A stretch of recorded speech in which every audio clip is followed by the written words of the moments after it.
अखिलेश ने पीडीए के बाद चलाया नया फार्मूला। अखिलेश की चाल से ढेर होगा यूपी में बीजेपी का किला। आखिर माता प्रसाद पांडे को विधानसभा में विपक्ष का नेता चुने जाने के पीछे क्या है रणनीति? क्या फेल हो जाएगा योगी मोदी का जादू? लोकसभा चुनाव के बाद से यूपी की राजनीति इन दिनों काफी चर्चा में है। बीजेपी अभी अपने अंतर कलह से जूझ ही रही है, तो वहीं दूसरी तरफ अखिलेश यादव ने नहले पर दहला चल दिया है।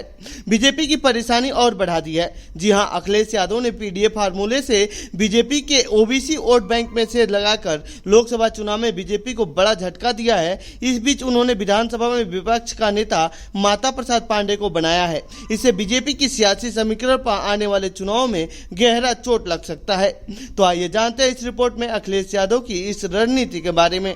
कौन है माता प्रसाद पांडे?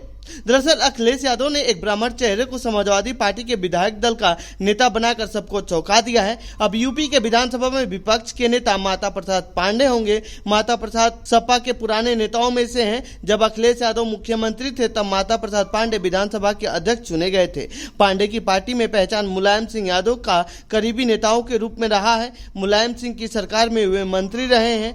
रविवार यानी 28 जुलाई को जब लखनऊ में पार्टी ऑफिस में विधायकों की बैठक हुई थी तब एजेंडा अखिलेश यादव की जगह नया नेता चुनने का था, लेकिन बैठक में फैसला अखिलेश यादव पर छोड़ दिया गया और अखिलेश यादव ने माता प्रसाद पांडे को विपक्ष के नेता के रूप में चुना और बीजेपी की रणनीति पर सेध लगाने की कोशिश की।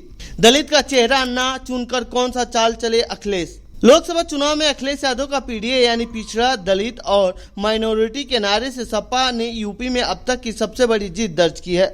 ऐसे में चर्चा थी कि सपा इस फार्मूले के तहत विधानसभा में अपना विपक्ष का नेता चुनेगी, लेकिन अखिलेश यादव ने एक ब्राह्मण चेहरे का ऐलान कर सबको चौंका दिया है। पहले चर्चा थी कि दलित वोटर को और मजबूती से सपा के साथ लाने के लिए किसी दलित को विधानसभा में विपक्ष का नेता बना सकते हैं, लेकिन अखिलेश ने नहले पर दहला चलकर सबको चौंका दिया है।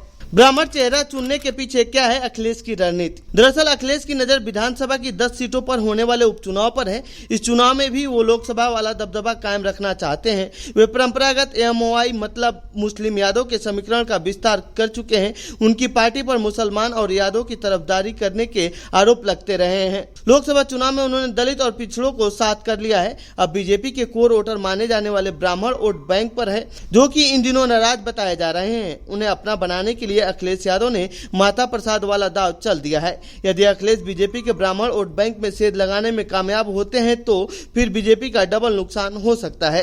कहा जाता है कि यूपी में करीब 9% ब्राह्मण वोटर हैं और करीब 5 से 10% तक इन्फ्लुएंस कर सकते हैं। तो ये थी यूपी की राजनीति से जुड़ी हमारी रिपोर्ट। आपको कैसी लगी ये रिपोर्ट कमेंट बॉक्स में बताएं। साथ ही इस पूरे मामले पर आप क्या कहना चाहते हैं कमेंट बॉक्स में लिखें। बाकी देश दुनिया की खबरों के लिए बने रहिए जनसत्ता के साथ। धन्यवाद।